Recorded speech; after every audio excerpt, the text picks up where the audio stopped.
तो guys Apple ने यहाँ पे iOS 26.4 का RC अपडेट रिलीज कर दिया है और इस अपडेट के बाद क्या क्या चेंजेस हुए हैं इस वीडियो के अंदर यही बताने वाला हूँ। तो वीडियो एंड तक जरूर देखना।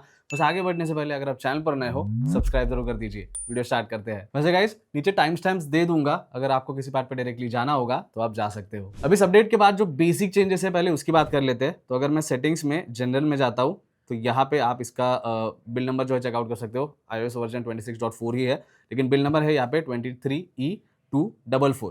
अब RC2 अपडेट अगर आएगा तो यहाँ पे नंबर में थोड़ा सा चेंज देखने मिल सकता है या फिर डायरेक्टली स्टेबल अपडेट भी एप्पल प्रोवाइड कर सकता है। अब मॉडेम फर्मवेयर की बात करूँ तो अपडेट से पहले मेरे फोन में 3.50.07 था। अपडेट के बाद भी सेम नंबर यहाँ पे मुझे देखने मिल रहा है। हो सकता है अगर आप अपडेट करते हो इस पे तो मॉडेम फर्मवेयर चेंज हो सकता है।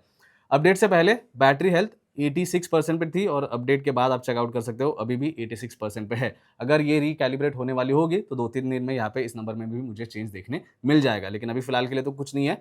तो ये कुछ बेसिक चीजें हैं। अब सीधा बढ़ते हैं यहाँ पे चेंजेस की ओर। अब पहला जो चेंज है वो है म्यूजिक रिकॉग्निशन में। तो अगर आप कंट्रोल सेंटर में जाते हो तो यहाँ पे आपको शेज़ैम वाला आइकॉन या फिर म्यूजिक रिकॉग्निशन का जो आइकॉन है वो देखने मिल जाता है।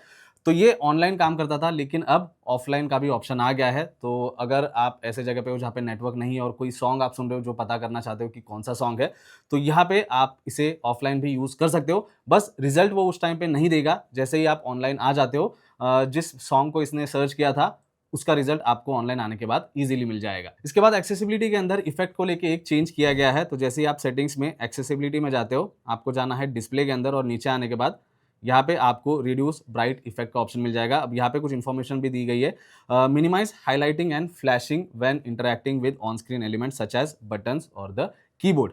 अब जैसे ही आप इस टॉगल को ऑन करते हो तो होगा ये कि अगर आप किसी भी बटन पे जाते हो, जैसे कि अब मैं यहाँ पे एडिट पे जाऊँ और यहाँ पे अगर मैं किसी भी चीज़ पे मूव कर रहा हूँ तो आप बैकग्राउंड देख सकते हो अभी भी थोड़ा सा डार्क है। लेकिन अगर इसे मैं चेंज करता हूँ, इसे अगर मैं बंद कर दूँ, तो इसके बाद आप देख सकते हो यहाँ पे एक बार फिर से अगर मैं एडिट पे जाता हूँ तो इस बार आपको थोड़ा सा ब्राइट इफेक्ट देखने मिल जाएगा। अब मैं इसे हटा देता हूँ, एक बार वापस देख लीजिए। यहाँ पे अगर जैसे ही मैं इस पे जाता हूँ तो ये थोड़ा सा ब्राइट हो जाता है।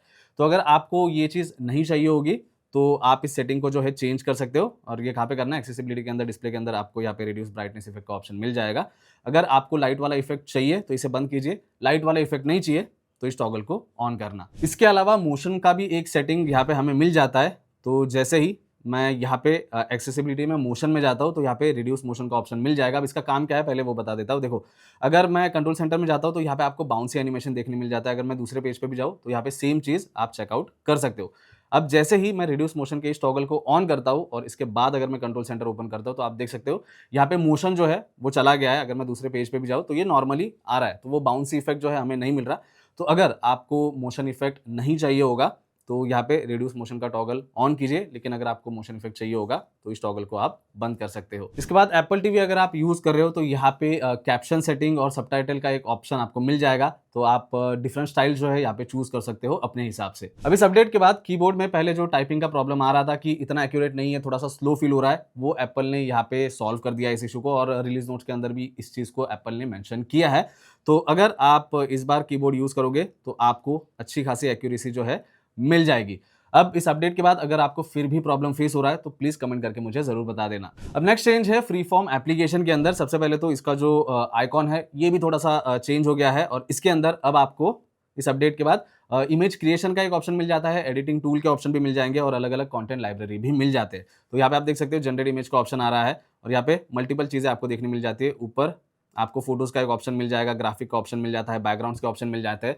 तो अलग अलग कंटेंट लाइब्रेरी जो है आपको मिल जाएंगे। अब मुझे एक चीज आप लोगों से जाननी है कि क्या आप में से कोई फ्री फॉर्म एप्लीकेशन यूज करता है या फिर नहीं। नेक्स्ट चेंज है इमोजीज के अंदर। रिलीज नोट अगर आप चेक करते हो इस अपडेट का तो वहां पे भी एप्पल ने दिया है कि 8 नए इमोजीज ऐड किए गए हैं, जिसमें ऑर्का है, लैंडस्लाइड है, ट्रॉम्बोन है, बैलेट डांसर है और डिस्टॉर्टेड फेस भी आपको मिल जाएगा। अब क्या ये इमोजीज सच में काम के हैं या फिर नहीं, कमेंट करके मुझे जरूर बताना। इसके अलावा दोस्तों रिलीज नोट के अंदर एप्पल म्यूजिक के चेंजेस के बारे में भी बताया गया है और ये जो चेंजेस है मैं ऑलरेडी 26.4 का जो बीटा 1 अपडेट वाला वीडियो था उसमें कवर कर चुका हूं, लेकिन शॉर्ट में आपको बता देता हूं। सबसे पहले तो कॉन्सर्ट्स का एक नया ऑप्शन आपको एप्पल म्यूजिक के अंदर देखने मिल जाएगा। तो कोई एक पर्टिकुलर आर्टिस्ट अगर आप सिलेक्ट करते हो तो उस आर्टिस्ट के कॉन्सर्ट्स कहाँ पे है और किस वेन्यू पे है वो डिटेल्स आप चेकआउट कर सकते हो। और अगर आपको टिकट बुकिंग करनी होगी तो वो आप डायरेक्टली वहां से कर सकते हो। इसके बाद एल्बम और प्लेलिस्ट पेज के ऊपर जो बैकग्राउंड है उसे भी अब आप चेंज कर सकते हो। हो, तो जो भी बैकग्राउंड आप सिलेक्ट करोगे, जो भी उसका कलर होगा, बेस्ड ऑन दैट पूरा थीम जो है उस पेज का चेंज हो जाएगा। और नेक्स्ट चेंज है एम्बिएंट म्यूजिक को लेके।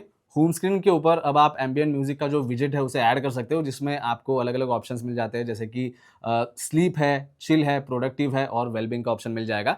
तो अगर आपको होम स्क्रीन के ऊपर उस विजेट को ऐड करना होगा तो आप कर पाओगे। इसके अलावा 26.4 का जब प्रॉपर स्टेबल अपडेट आ जाएगा तो सारे फीचर्स जो है मैं कवर करूंगा कि ओवरऑल क्या-क्या चेंजेस किए गए हैं। अब हम एक्सपेक्ट कर रहे थे कि 26.4 के साथ हमें नई सीरी भी देखने मिल जाएगी जो जेमिनी के साथ आने वाला है, लेकिन वैसा नहीं हुआ। अब वेट करते हैं कि 26.5 के साथ क्या एप्पल हमें नए सिरे का ऑप्शन प्रोवाइड करता है या फिर नहीं। बस यही था आज के इस वीडियो के लिए। वीडियो अगर आपको अच्छा लगा है, हेल्पफुल लगा है तो वीडियो को लाइक और चैनल को सब्सक्राइब ज़रूर कर देना। बाकी मिलता हूँ नेक्स्ट वीडियो में। Thank you.